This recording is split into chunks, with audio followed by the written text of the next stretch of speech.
안녕하세요 여러분, 유기학 강사 안정민입니다. 오늘은 24장 생화학 파트에 대해서 알아보도록 하겠습니다. 사실 생화학은 우리가 전공 수업을 기초 전공을 마무리한 후에 전공에 들어갔을 때 2학기 또는 3학기 정도에 걸쳐서 배우는 과목인데요. 그 중에서 유기화학적으로 설명할 수 있는 간단한 부분에 대해서 소개하는 챕터라고 생각을 하시면 되겠습니다. 그래서 생물체 내에 존재하는 다양한 화학 물질에 대해서 어떤 종류가 있는지 간단하게 알아본다라고 생각을 하시면 되겠습니다. 일단 첫 번째 시간에는요, 생화학 파트에서 가장 기초적인 물질이라고 할 수 있는 탄수화물 종류가 어떤 것이 있는지에 대해서 알아본 후에 탄수화물을 구성하는 그 소단위체인 단당류의 종류, 그리고 거기에 존재하는 카이랄 센터에 의한 DL 사이즈 구분을 한다거나 구조식, 그리고 어떤 특이한 용어들이 나오는 것에 대해서 얘기를 하고요. 그리고 단당류 화합물이 가지고 있는 작용기의 특성에 따라서 할 수 있는 다양한 반응들이 있어요. 그래서 그 반응들이 어떤지 알아본 후에 이당류, 다당류의 구조가 어떻게 되는지 우리가 유기화학적으로 한번 풀어보는 시간을 갖도록 하겠습니다. 일단 탄수화물을 구성하는 가장 기본 단위체인 단당류의 종류에 대해서 나열하는 테이블이 나와 있는데요. 탄수화물 같은 경우는 우리가 생체 고분자라고 얘기를 하게 됩니다. 우리가 유기화학 1, 2를 공부하면서 배웠듯이 고분자라는 용어 같은 경우는 고분자, 분자. 고분자라는 용어는 동일한 구조를 가진 단위체 또는 모노머가 반복적으로 결합해서 만들어진 모든 물질을 고분자라고 하죠. 그 중에 대표적인 게 탄수화물, 사람 몸에 있는 탄수화물이 단위체가 반복되는 형태를 가지고 있기 때문에 생체 고분자라고 얘기를 하게 되고, 그 고분자를 구성하는 단당류의 종류가 여러 가지가 있기 때문에 그 종류가 어떤 것인지 한번 알아보자는 거예요. 탄수화물을 구성하는 기본적인 단당류 중에 우리가 가장 많이 알고 있는 것이 글루코스겠죠. 포도당 화합물, 포도당이 반복적으로 결합하고 있는 경우 고분자 형태를 만들면서 탄수화물을 만들게 되는데, 이 포도당은 탄소의 개수가 6개 존재하고 있고, 그리고 작용기로는 알데하이드를 가지고 있는 그런 형태를 가지고 있어요. 지금은 우리가 여러분들이 아마 이 수업을 듣고 계시다면 생물이나 화학 같은 거를 조금 배우셨기 때문에 포도당을 그 형태나 포도당의 형태나 작용기 등을 이해하고 있을 수도 있지만, 유기화학적으로 어떤 의미를 가지는지 조금 더 천천히 자세히 알아보기 전에 일단 이런 탄수화물 형태를 만드는 다양한 단당류가 탄소의 개수가 항상 6개만 존재하는 것이 아니고요. 보통 우리가 포도당을 6탄당이라고 하잖아요. 6탄당. 이것은 탄소가 6개 있기 때문에 6탄당이라고 하는 것이고, 탄소가 3개, 4개 또는 5개 존재하는 그 단당류도 존재를 하고 있거든요. 그래서 그런 것을 전체적으로 포함해서 어떻게 부르는지 한번 명명법을 알아보자는 얘기입니다. 그래서 탄소가 6개 있는 경우에 포도당 같은 물질은 탄소가 6개니까 헥세인에서 유래한 말인 헥스까지 쓰고, 그 다음에 당류를 얘기할 때는 오스라는 이름을 붙여서 명명을 하게 됩니다.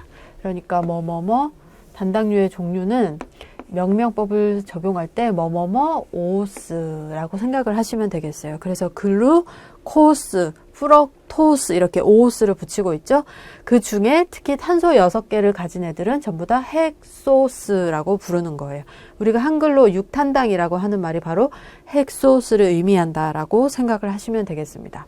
그러면 탄소수가 점점 줄어들수록 5개는 펜테인이니까 펜토스라고 명명을 하면 되겠죠. 이렇게. 그리고 탄소가 4개인 단당류도 있어요. 걔네들은 탄소가 4개니까 테트로스라고 라고 하시면 되겠고, 탄소가 3개 있으면 트리오스라고 하면 되겠죠. 제가 이렇게 빈칸으로 해두고 수업을 진행하는 이유가 이제 한 번씩 쓰면서 알아보라는 거예요. 너무 어렵지 않은 용어니까 한 번씩 써보시면 알 수가 있겠죠. 그리고 이런 단당류 화합물들은 구조 내에 항상 알데하이드 또는 케톤 작용기를 가지고 있습니다. 그리고 뭐 다양한 알코올 구조를 가지고 있는데, 알데하이드를 가지고 있는 경우 알에서 이름을 따와서 알도스라고 명명을 하게 되고요. 여기까지만 잘라서, 그리고 케톤 같은 경우는 케토스라고 명명을 하게 됩니다. 그럼 포도당 같은 경우는 알데하이드 구조를 가지고 있다고 했으니까 전형적인 알도스라고 생각을 하면 되겠죠. 그러니까 이런 거예요. 그냥 뭐 다음 중 탄소가 6개 있는 알도스로 옳은 것을 골라라. 그럼 우리는 유기화학을 배웠으니까 포도당에 알데하이드가 있는 걸 아니까 포도당이 답이겠구나. 이렇게 선택을 할 수 있다는 뜻이겠죠. 그리고 케톤 구조를 가지고 있는 뭐 유명한 육탄당 같은 경우는 프럭토스가 있어요. 과당이라고 하는 그런 단당류는 구조 내에 알데하이드가 아닌 케톤 구조를 가지고 있어요. 그래서 그것을 구별해서 알아두시면 좋겠고, 그리고 어떤 탄소 수가 6개 이상, 5개 또는 6개 존재하는 단당류 화합물은 고리 구조를 가지게 돼서, 포도당 같은 경우도 육각형 고리 형태를 가지고 있는 것을 여러분들이 잘 알고 계실 텐데, 이렇게 6개의 탄소 또는 6개의 원자로 구성된 고리, 단당류 같은 경우는 우리가 그것을 퓨라노스라고 명명을 하게 됩니다. 6개짜리 같은 경우는 퓨란이 아니고 파이라노스라고 명명을 하게 됩니다. 그리고 탄소가 5개로 구성된 고리를 가지는 그런 형태의 단당류는 직선 형태가 아니고 고리 형태라는 의미에서 퓨라노스라고 명명을 하게 됩니다.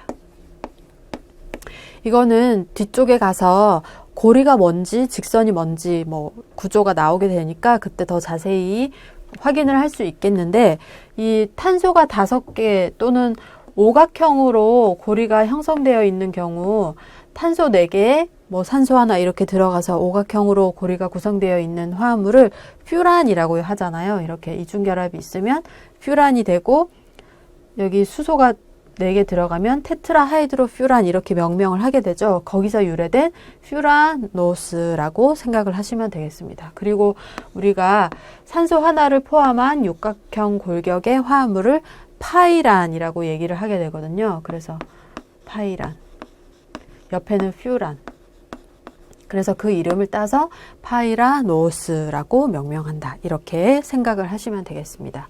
일단 좀 구조와 이런 게 확인이 안 된 상태에서 명명법만 간단하게 알아봤는데, 여기서 주목해야 할 것은 탄소의 개수가 명명법의 전체적인 카테고리를 할 때 탄소 개수로 구별을 할 수 있다. 그리고 작용기에 의해서도 구별을 할 수 있어서 알도스 또는 케토스로 명명을 할 수 있고, 고리 형태를 가지고 있을 때 고리를 구성하는 그 원자의 수에 따라서 오각형인 경우는 퓨라노스, 그리고 육각형인 경우는 파이라노스라고 명명을 한다 생각하시면 되겠습니다.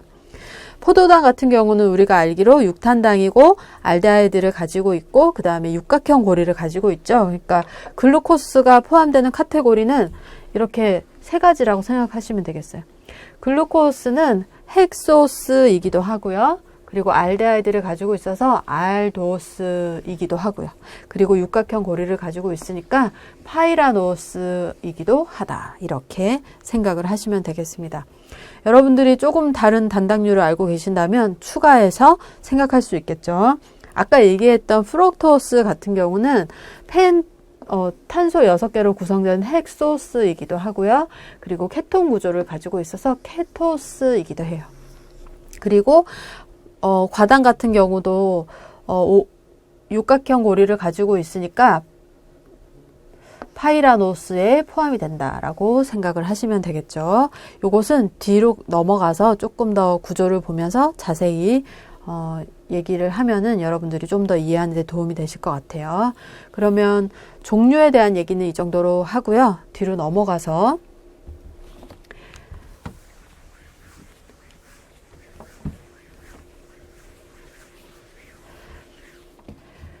단당류의 구조를 직선 형태로 그려놓고 이 화합물에 존재하는 작용기와 탄소 개수를 통해서 앞에 사용했던 명칭을 어떻게 적용할 수 있는지 한번 적용을 해보도록 하겠습니다.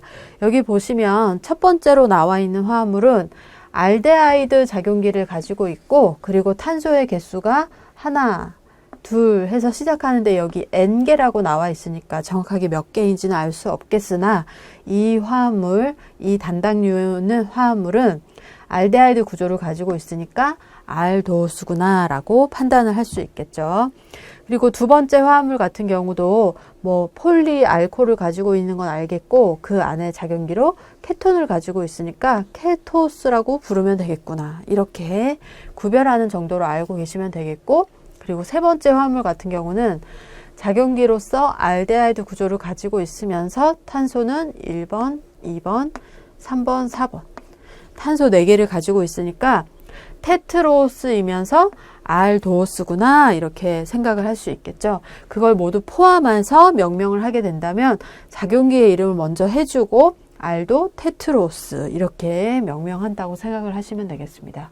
그리고 마지막 화합물도 탄소 개수가 하나, 둘, 셋, 넷, 다섯 개로 이루어져 있는데 케톤이 있으니까 케토라고 써주고, 그 다음에 탄소 5개니까 펜토스라고 명명을 하시면 되겠습니다.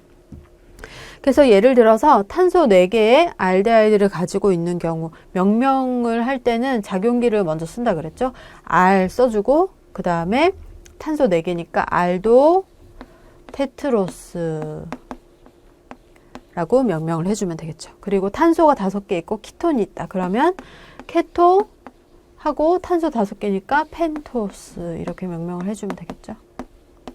이렇게 카테고리 지어서 명명을 할 수 있으면 좋다. 그리고 이제 조금 더 깊이 얘기를 하자면 이 알도 테트로스의 종류가 뭐가 있다, 이런 거 정도까지 추가로 알아두시면 좋겠죠.